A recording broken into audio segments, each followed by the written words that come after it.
Depuis septembre, les enfants sont arrivés dans ce quartier tout neuf de Beauvais-sur-Matha. Ici, ils seront bientôt 36. Ils ont entre 2 et 18 ans et ont été retirés à leurs parents sur décision de justice. La vocation de ce village, c'est d'accueillir des fratries complètes.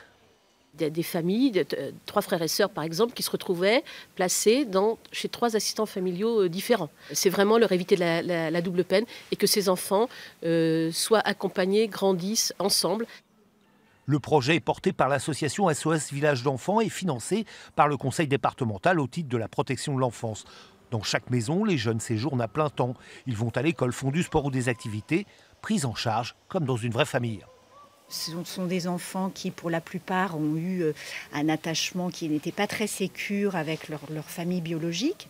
Donc on essaie de reconstituer une sécurité, de faire en sorte que ces enfants aient à nouveau confiance en l'adulte.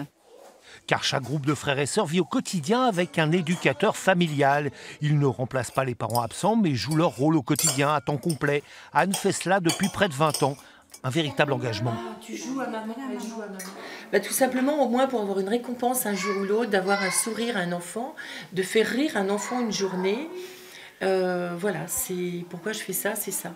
Pour avoir à un moment donné les enfants à me dire, quelque part leur vie a été un petit peu soulagée. En tous les cas, il y en a un qui mange et qui ne dit rien. Un autre village doit ouvrir l'année prochaine à Gémozac. En Charente-Maritime, 1500 enfants ont été retirés à la garde de leurs parents. Leur prise en charge coûte entre 40 000 et 60 000 euros par an au département. Payés par les impôts, ça sert aussi à cela, l'argent public.